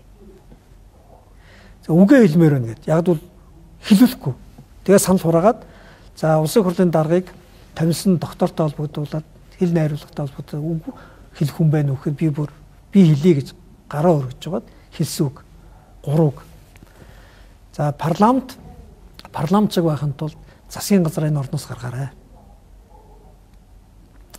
За парламент одоо дахиад парламентчиг байхын тулд парламентын эрх мэдлийг хуваалцаад үндэсний аюулгүй байдлын зөвлөл дээр очиж гүйдэг одоо улсын их хурлын дарга байж болохгүй. Үндэсний аюулгүй байдлын зөвлөлийн бүрэлдэхүүнд өөрчлөлт оруулж улсын их хурлын дарга тэндээс гаргаарай. Энэ давхар ажил эрхэлд одоо үндсэндээ үзүүлэх босоо шүү. Гуравт нь өнөөдөр ямар ч асуулгагүй. Ягаад гэвэл ингээ асуулт хэлцүүлэггүй ингээ батлагдлаа. Тэр хэлцүүлгээр би юу асуухыг хүсэж байсан бэ гэхээр яг парламентын арчлалыг хангахын тулд нөгөө төвч байр суурин дээр олонхийг, цөөнхийг тэг аль нэгийг нь алгачилж тэг давуу байдал үүсэхгүйгээр одоо дүрмийнхэн дагуу, дэгийнхэн дагуу, хуулийнхэн дагуу энэ хурлыг авч явах. Тийм хүн мөн үү биш. Яг бол надад нэрэлзээсэн тэр үед амар солон гэдэг хүнд парламентод анх сонгогдож байгаа залуу парламентын спикер болно гэдэг нь парламентын дэлхийн улс орнуудын туршлага соёлоор байж боломгүй үзэгдэл байна. Илүү олон сонгогдсон тулхтай тэр хэсэг нь парламентын спикер руу явдаг байхад намаа удирдаад мөнгийг босгоод ерөнхий нарийн бичгийн дарга те намын ерөнхий нарийн бичгийн дарга хийгээд тэрийг өгөхгүй давхар ажил хашаад тэгээд сонгуулаар нөгөө цуглуулсан мөнгөний хуваарлтаа, эрх мэдлийн хуваарлтыг хийсэн нөгөө улаан намчин гэж хэлж болохоор тэр хүн тэгээ парламентын огт туршлагагүй анхудаа сонгож байгаа хүн парламентын толгой дээр гарч суух нь эргэлзээ төрүүлжсэн байна. Тийм учраас асуулт асуумаар байсан. Тийм учраас энэ үгүүдийг хэлжсэн. Тэгэхээр энэ үг энэ хуулийн төсний санаа зөвхөн учрал зориулж байгаа үг ерөөсөө биш. Учрал байна уу? Оюун эрдэнэ байна уу? Дараагийнх нь ардын намын дарга хэн байх? Ерөөсөө сонирн биш. Ардсан намын дарга ч гэсэн зөвтгөрөл байна уу? Дараагийнх нь хэн байх? Ерөөсөө сонирн биш. Аль ч тохиолдолд парламент гэдэг зүйл, парламентын засаглал, парламентын арчил гэдэг зүйл Монгол улсад байхын тулд бид энэ зарчмууд руу явах хэрэгтэй. Айжим ч гэсэн нийгэм хүлээж авах төвхтэй ч гэсэн энэ шуурган дотор тэнэг харагдажсэн ч гэсэн яриад уршлах хэрэгтэй. Дэмжигч яг таны гаргаж байгаа энэ хуулийн төсөл та бүхний санаачилж байгаа энэ хуулийн төсөл агуулгатай 100% санал байна. Бид нар хэрвээ энэ зүйлийг хийхгүй бол дотоод арчлалгүй болцсон энэ улс төрийн намууд парламентыг, засгийн газрыг одоо бүр хууль бичний байгууллага үндсэн хуулийн цэцэг хүртэл ингээд хүүхдийнхээ асуудлыг шийдэхин тулд татаж оруулаад хүнд байдалд оруулаад яваад байна шүү дээ. Энд дээр нэг асуулт байна. Яг олон улсад ингээд Вестминстер, Канада гэл ингээд янз янзын хувилбарууд байдаг юм байна лээ. Бүрэн төтгөлцдөг, нөгөө нэг соёлоосоо шалтгаалаад өөрөө болдог ч юм уу. Таны та бүхний өргөн барьж байгаа хуулийн төслийн 11-5 дээр хурлын дарга бүрийн эрхийнхээ хугацаанд намаасаа төтгөлцсөн, улсын хурлын дарга намаасаа төтгөлцсөн нь улсын их хурлын дараагийн ээлж сонгуул болон ээлжид бус сонгуульд намаасаа нэр дэвшиг эрхийг хязгаарлахгүй гэхээр их хурлын дарга намаасаа төтгөлцчихэд одоо ерөнхийлөгч шиг болно гэсэн үг байхгүй тий? Дараа нь ямар нэгэн байдлаар сонгуул өрсөлдөхтөө буцаад намынхаа гишүүнчлэгийг сэргэнэ гэсэн үг л дээ. Ийм нөхцөл байдал чинь нөгөө нэг нууц талдаар бид нар ингээд л өөрсдөө хуурдаг дахиад нэг юм хийчихгүй байгаа. Нөгөө хэд чинь дахиад хинч байсан намынхаа талд үйлчлэн би буцаад энэ нам дээрээсээ очно гэдэг ийм зүйл хийгээд чинь. Хэдүүлээ юм хийвэл ингээд нэг юм боломжийнх нь хэмжээнд төгс төгөлдрөлүүн дөхүүлж хийж болохгүй гэж. Яг бусад улс орнуудын бүр дэлгэрэнгүй зохицуулттай улс орнууд байна. Намаас нь төдгөлзүүлэхгүй мөртлөө юу хийж болохгүй яа гэдгийг наривчлж заасан тийм улс орнууд байна. Биднээс ингээд наривчил заасан ийм өргөн хэмжээний том хуулийг өргөн барьж болно. Гэхдээ зүгээр л намаасаа төдөлцөх тухай биш. Намаасаа төдөлцөх юм уу эсвэл давхар ажиллаад биш гэдэг бол тэр бол ингээд стандарт заалт байхгүй юу. Нөгөө улс орнууд чи хамгийн их эмзэг хүлээж авдаг. Аль нэг намынх нь дарга нь намын одоо парламентын спикер байж болохгүй гэдэг намын дарга парламентын спикер орно гэдэг нь бүр улс төрийн соёлын шок болох байхгүй юу. Тэр улс орнууд. Гэтэл ийм зүйлийг хэвэн юм шиг ярьж байгаа хүмүүст биднээс одоо тийм наривчлсан зохицуулттай юм ингээд яриул бүр төвхтэй санагдаж байна. Ядаж нэг юм байна. Тий. Ядаж нэг энэ хоёрынхаа нэг ханыг аваадах л да. Эхлээд за ер нь бол спикер энэ хуулийн чинь гол агуулга зорилго нь спикер төвч байх гэдэг зарчмыг л явуулах гэж байгаа болохоос биш нам бос болоод намаасаа бүр ингээд намаа үзээ ядаад буруу хар гэж хэлж байгаа юм ерөөсөй байхгүй шүү дээ. Дахиад хоёр дахь нэг ноцтой бөгөөд аюултай зүйл нь Монгол Улсын ерөнхийлөгч намаасаа түтгэлцдэг. Яагаад намаасаа түтгэлцэж байгаа юм бэ гэхээр энэ бол нөгөө ард түмний эв нэгдлийн баталгаа учраас. Ард түмнийг зөрчилдүүлдэг, хуваадаг нэг одоо зүйл улс төрийн үзэлбэрийн тал бол намууд өрсөлдөөн байдаг. Ард түмний эв нэгдлийг хангаж байгаа субъект өөрөө энэ улс төрийн өрсөлдөөн болон энэ талцалд намчрахсан талцалд аль нэг талд нь орж давуу байдал үүсэхгүй эсвэл аль талынхын төлөө эрх мэдлээ ашиглахгүй байхын тулд намаасаа түтгэлзэж байж байгаа. За яг энэ ерөнхийлөгчийн бүрэн эрхийг төр эзгүүд буюу асуудал гарахад орлож хэрэгжүүлэх субъект нь улсын их хурлын дарга. Зөвлөн 37 дугаар зүйлийн 1-2 дээр заасан байгаа шүү дээ. Тэгэхээр улсын их хурлын дарга намын дарга байгаад одоо бодъё л да. Ардын намаас ерөнхийлөгч байгаад ардчилсан намаас улсын их хурлын дарга байгаад нэг асуудал үүссээд орлох болсон чинь ардчилсан намын дарга тий ардын намаас сонгогдсон ерөнхийлөгчийг орлуул тэнд улс төр юу үсэх вэ? Ард түмний мандат, улс төрийн гэдэг олон зүйлийн өстой үнцүүлийн ямар шиг юм болно. Ийм зүйлээс сэргийлэх нэг арга бол ядаж нам бос тий намаасаа түтгэлцсэн эсвэл төвдөр зогсох улаан намчрахдаг, сэлэм эргүүлдэг биш хүн байх тухайраа байхгүй. Тэгжээ тэр ерөнхийлөгчийн институцийг улс төрд ашиглахгүйгээр ядаж төр орон зай дээр нь нөхч чадна. Ядаж энэ талаас нь харах хэрэгтэй болж байгаа. Арга энэ тийм үү?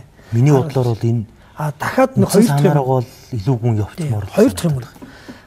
Дахиад ядаж ингээд одоо намчрахтгүй нэг талд нь давуу эрх олгодоггүй төвийг сагсан байр суурин дээр байх ёстой гэдэг энэ зарчмыг намаасаа түтгэлзгээд эсвэл давхар ажил эрхлэлтийг хязгаарлах гэдэг энэ зарчмаар хийчихвэл хохирж байгаа парламентын тэр хэсэг нь парламентын ардчлалын согог руу очиж байгаа тэр хэсэг нь яг уу нөгөө спикерээс шаарддаг шүү дээ. Та төвч байх ёстой байсан. Та намаасаа түтгэлсэн. Та ийм байр суурийг эндэр дээрсээ илэрхийлж болохгүй шүү дээ. Та энэ хуулийн хилцүүлгийн урдуур эдрийг оруулаад сөрөг хүчнийхээ тий санаачсан хуулийг аршин шидээд хилцэхгүй орхиод бүр сөрөг хүчнгээ улсын их хурл дээр ажилгүй болгоод ингэж ажиллаж болохгүй шүү дээ. Одоо яг ийм байгаа шүү дээ. Одоо яг ийм байгаа. Ийм байсарч ирсэн. Ийм байсарч. Тэгэхээр энийг ядаж нөгөө парламентын сөрөг хүчин чинь хэлэх хэрэгтэй болж байгаа байхгүй. Та ийм байх ёстой, энийг хийж чадахгүй байна гэж хэлэх хэрэгтэй. Одоо болохоор та ийм байх ёстой гэдэг хэмжүүр нь байхгүй. Та бүхний хууль дээр одоо жишээлбэл ямар хариуцлага тооцох юм бэ гэдэг хэсэг нь бас байхгүйсэн. Яг таны асуулт хэлээд байгаа наад зүйл дээр чинь би асуух гэдэг.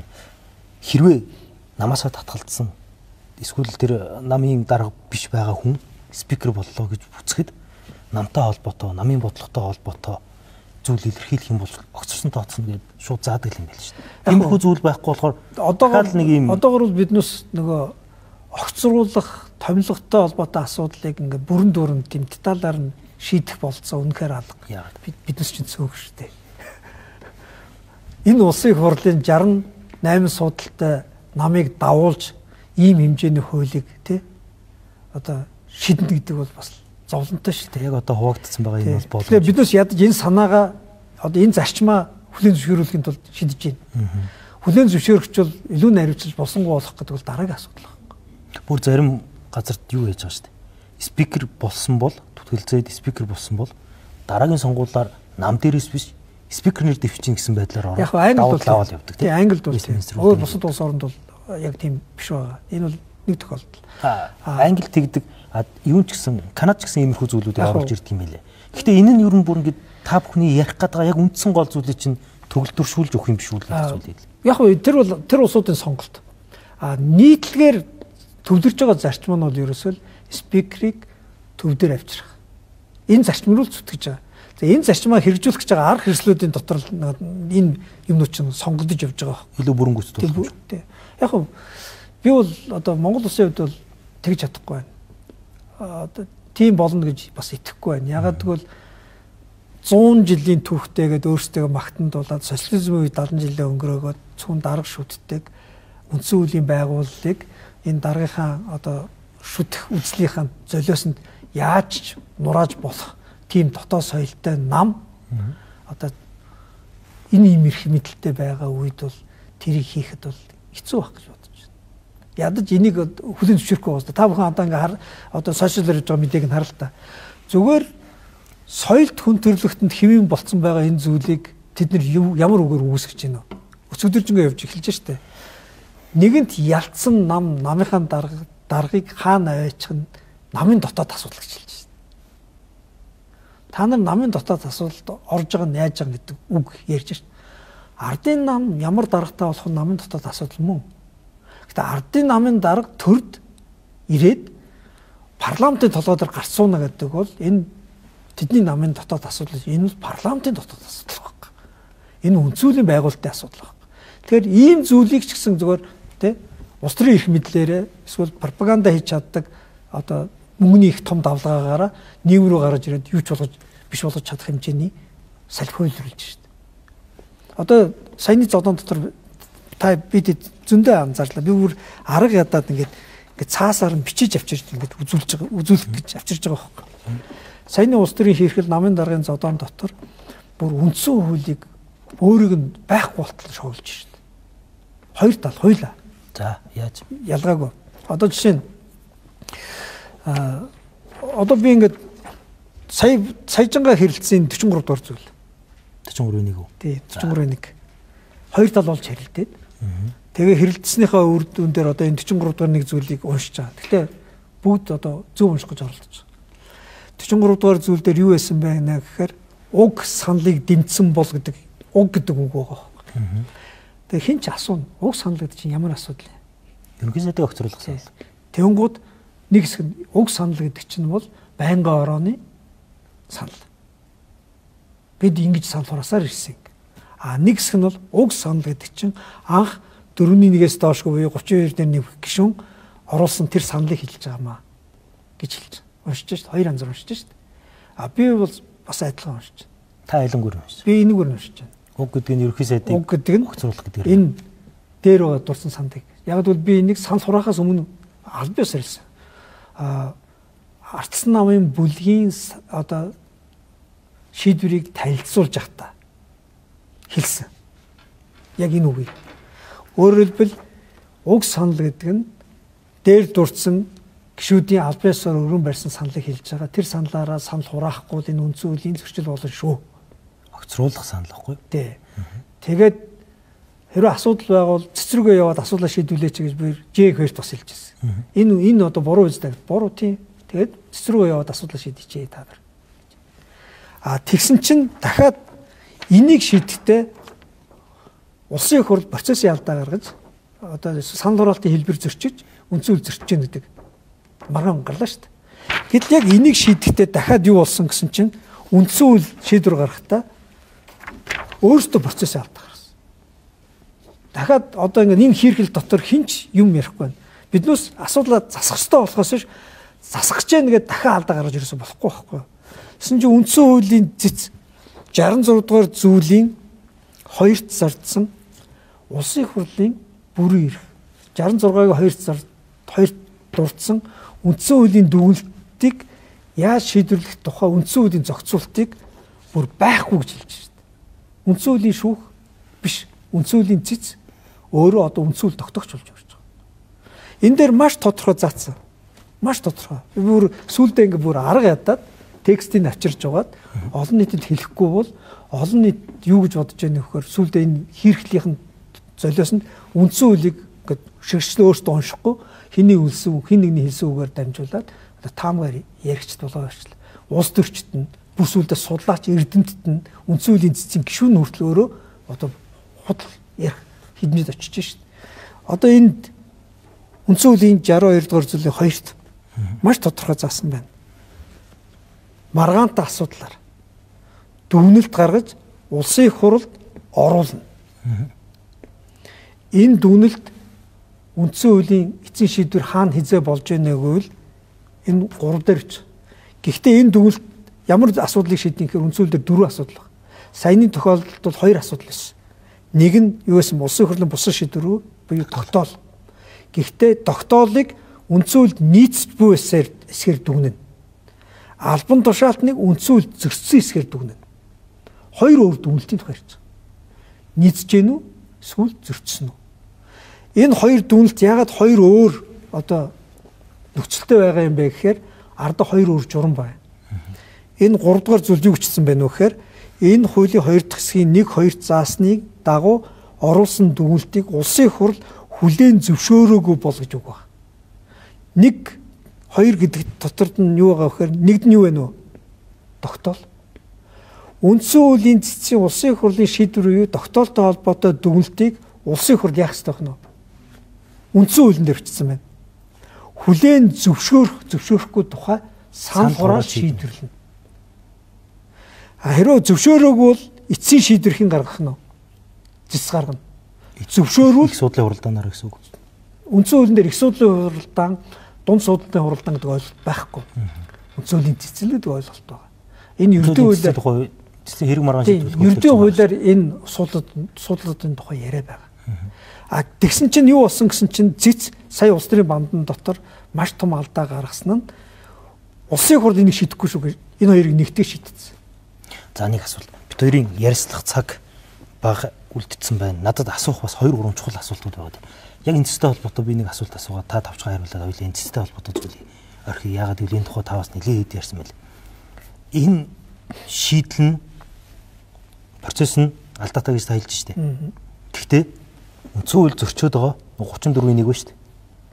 Уг гэд уг саналыг нөгөө хэд чинь байнгын орон дээр бүр тэгийн тухай хууль дээр эн чинь 101-ийн 2 дээр 3 дээр сонсож анхны саналаар санал хураана гэсэн хэсэг байгаа байхгүй.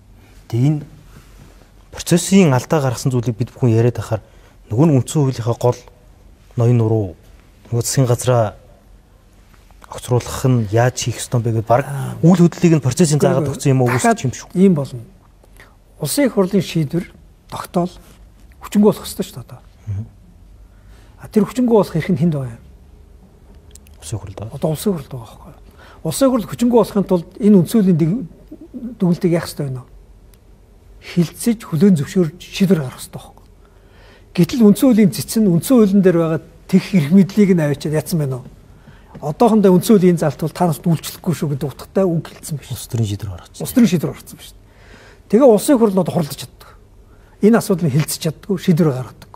Шийдвэр гаргахгүй бол сүлд арга ядаад улсын хурл дээр ардын намрахны олж байгаа одоо арга нь улсын хурлын дарга нөгөө дахиад нөгөө дарга гэдэг сэтгэх нь гарч ирж байгаа байхгүй.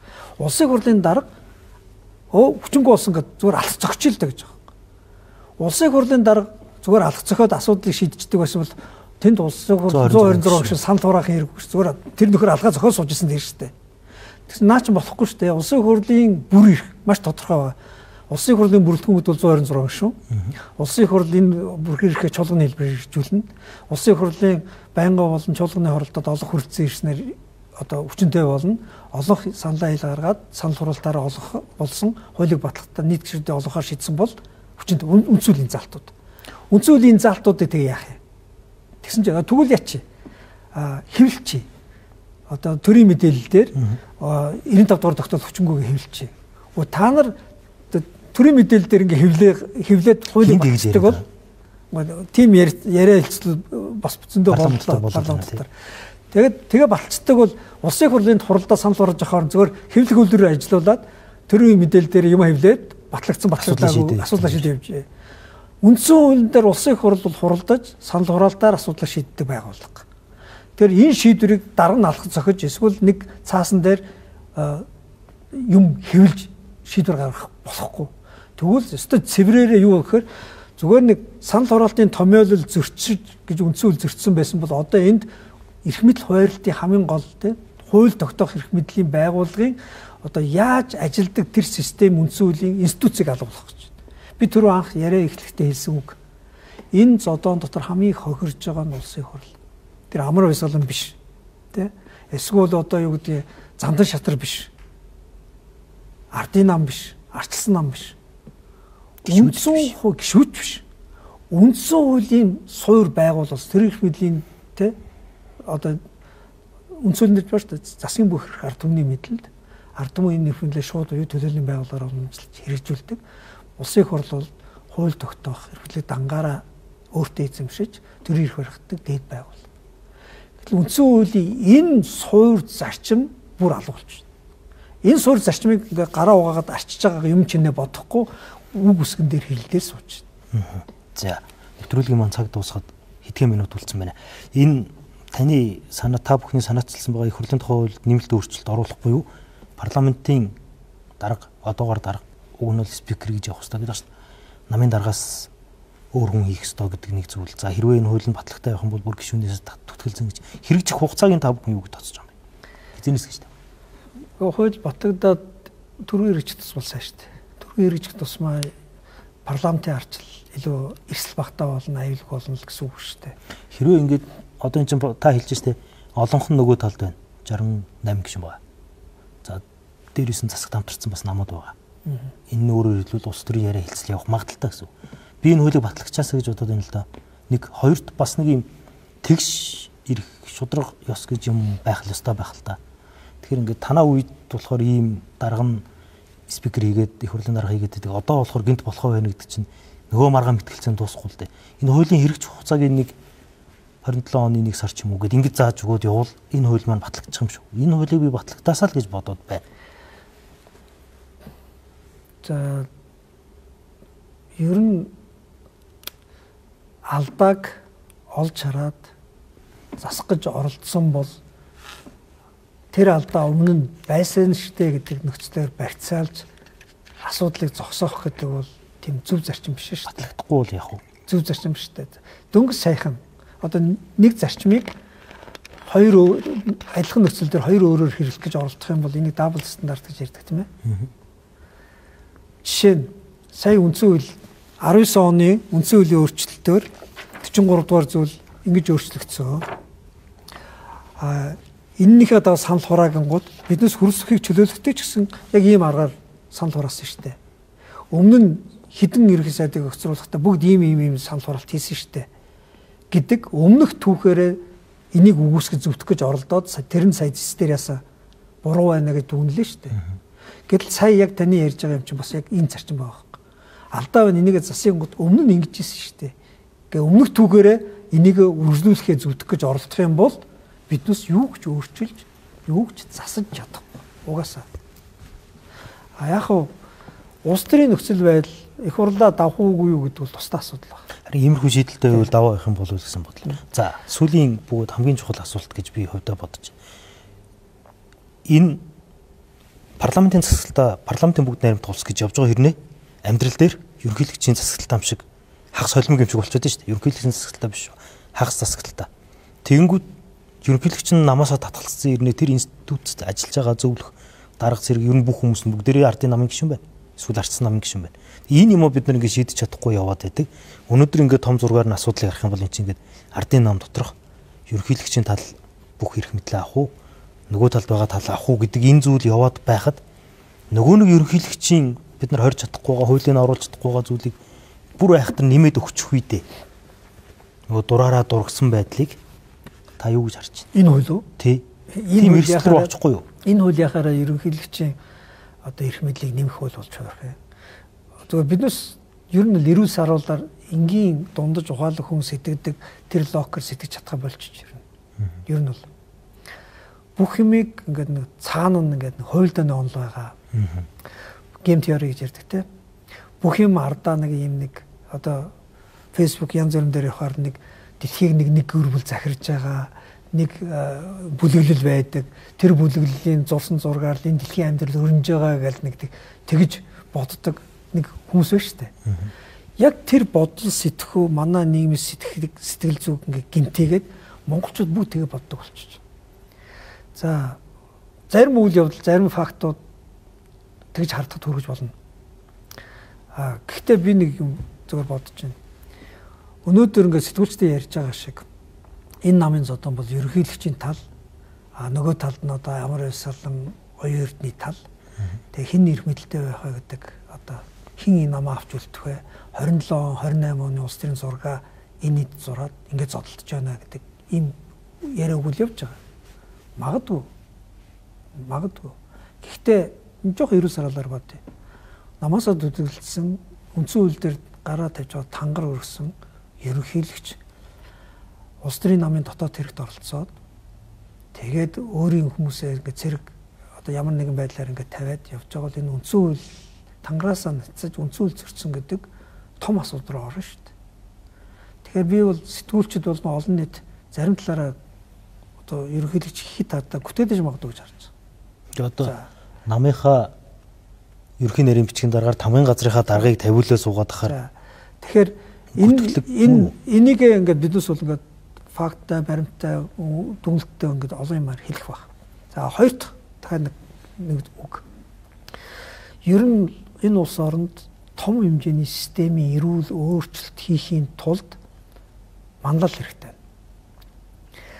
За одоо хүртэл энэ том өөрчлөлт хийж чадахгүй бүх юм ингээд нурж унаад хонгол бол хонгол үүсдэг, саяных шиг улс төрийн намын хардталт ард нь хүчний ард ингэж тоглож байгаа гэдэг энэ одоо хууль дэний онолыг ингээ амьлуулдаг энэ төрөд үйл явдлуудыг ингээ харахаар Монгол Улсын ерөнхийлөгчийн институт гэдэг бол юмыг эрүүл болгоход маш хүчтэй нөлөө үзүүлж болох, юмыг муу болгоход маш хүчтэй бас хор болж болох тийм институт. Тэгэхээр хэрвээ үнэхээр 6 жилээр нэг удаа сонгогдоод очирдгоо хэлсэн шиг тэнгэрийн цаг гэдэг шиг өөрт нь олж байгаа энэ тэнгэрийн цагийг эзэн болж өөрөө жүжигдэх болох биш. Энэ улс оронд хэрэгтэй байсан гэдэг тэр том системийнх нь урт хугацааны түүхийнх нь өөрчлөлтийг тавья гэж бодвол 6 жилийн хугацаар нэг удаа сонгогдоод одоо ардаа 2 жил үлдэж байгаа ерөнхийлөгч одоо зориг гаргасан. Одоо юунд барьцаалагдаж, юуны төлөө хувийн жижигхэн одоо би тийм болно гэдэг улс төрийн одоо амбиц одоо дууссан байх билүү дээ. Парламентаас сонгодог болох зоригийг л гаргах хэрэгтэй доо. Үгүй. Тэр шийдвэр нь ямар байх нь одоо хувилбар нь бол өөр. Ядаж би бол одоо энэ ерөнхийлөгч 4 зүйл хийхсэй гэж бодож байгаа. Одоо бол энэ ерөнхийлөгчийн 3 зүйл бол маш зөв явж байгаа.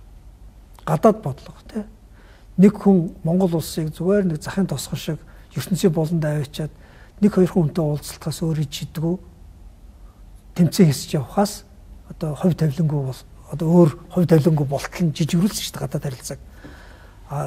Өнөөдрийн байгаа ерөнхийлөгч бол Монгол улсыг тэр жижигэрсэн гадаад харилцааг тэлж одоо жижиг улс идэвхтэй гадаад харилцаагаар хоёр том өрштөөгөө найрсаг бүгдэгтэй 3 дахь цонхоороо дэлхийн хөгжлийг оруулж ирэх хэмжээний одоо зөв бодлого явуулна гэж яг энэ явж байгаа гадаад харилцаа бол маш ухаалаг зөв явж байгаа. Үсэг. Хоёрт нь Монгол Улсын сөрөг дэсгэж чадвар. Одоо энэ Украины дайн ингээд энэ олон үйл явдал боллоо шүү дээ. Энэ олон үйл явдлын дараа бид Финланд шиг, Швейцар шиг иргэндээ суурилсан орон нутгийн хамгаалт сөрөг дэсгэж чадварын иргэн армийн мэрэгсэн нөгөөх нь одоо дэмжлэг үзүүлж чадахтай холбоотой энэ концепцоор явнаа урьдчилнаа гэж хэлж байгаа бол яг цаг үедээ онсон маш зөв бодлого. Энэ сөрөг дэсгэж чадахтай холбоотой асуудлыг дараагийн ямар ч ерөнхийлөгч нь урт хугацаанд яг Финланд, Швейцар шиг таслахгүйгээр үргэлжлүүлээд дуусгах хэрэгтэй. За 3 дахь нь олон талаар шүмжлүүлж байгаа боловч энэ цөлжилттэй холбоотой энэ байгаль ихтэй холбоотой энэ тэр бомгаал шүмжлүүлж байгаа гэсэн ер нь мод тэрийг за зарим төрийнхэн ингээд нөгөө бэлдууч нар нь алга ташигч нар нь заримдаа ингээд дампууруулах гэж байх шиг байна. Гэхдээ Монгол хүний толгойд мод тарьдаг болно.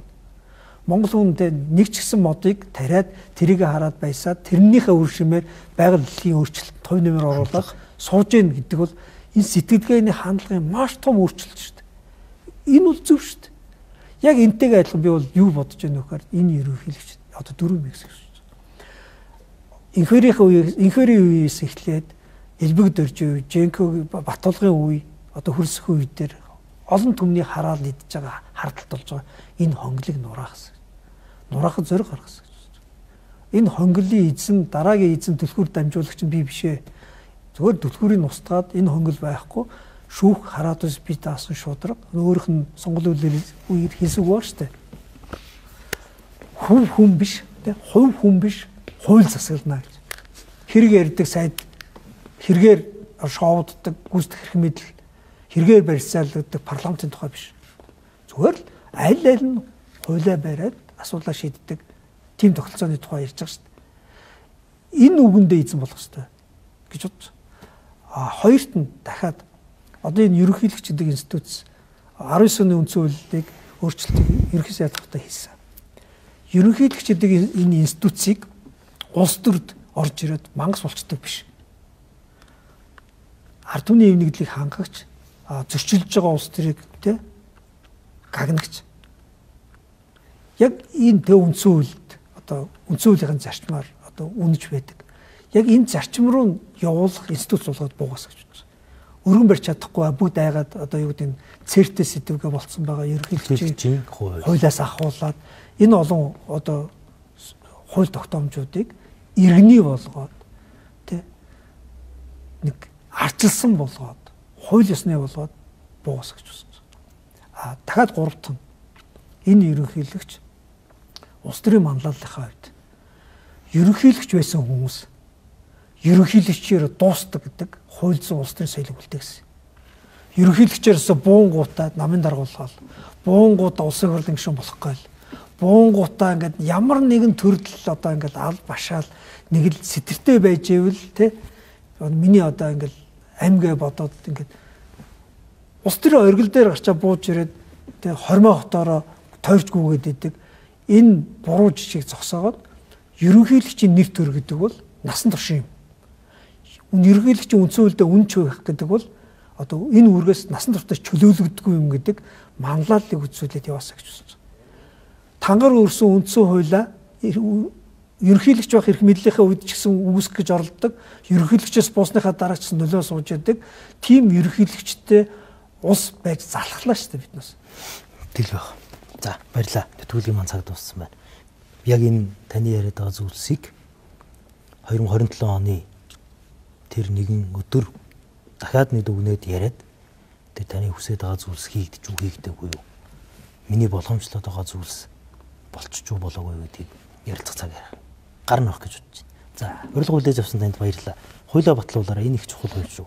Яг би зүгээр энэ жоохон нарийн деталь юмнуудад оруулчаасаа дээрэс нь батлагдахдаа тэр нөгөө талын бас нэг юмнуудыг улс төрийн хувьд ярилцах өнцөг байгаа учраас хугацааны хувьд ч гэсэн ингээд нэг юм тоглолт хийчих болохгүй бах та гэдэг бодлыг л тээж асуусан. За тэгээд манай нэвтрүүлгийн зочноор 3 дахь удаага ирж оролцсон танд баярлалаа. Лавгийн тав нэвтрүүлэгтээ хамт Хүнс групп, хүнсний манлай үйлдвэр, хүнс комплекс ажиллаа. Лавгийн тав нэвтрүүлгийн төрөйд өндөрлж байна. Эх 7 хоногийн лавгийн тав нэвтрүүлгээр иргэд уулзъя. Манай өнөөдрийн дугаарт Улсын хурлын гишүүн Ишг Тэмрэлийн Тэмүжин оролцож тодорхой сэдвүүдээр хуулийн хүрээнд олон зүйлсийг хөндөж ярьлаа. Эх 7 хоногийн нэвтрүүлгээр иргэд уулзъя. Түр баярлалаа. Баяртай. Батулга ард түмнийг өвмөнд самуунд ийм үйлдэл гарна ч нэ би бас сансангүй. Ерөнхий сайдыг энийг ч нэр өгшүүлэхгүй. Төрдөө ордуулмаар бол төшөв рүү ордуулмаар болсоо байдаг шүү. Бид нар хамтдаа ядах ёстой болохоос биш. Бид нар хамтдаа ядагдах ёсгүй. Тэрс үдэхэд би билээ.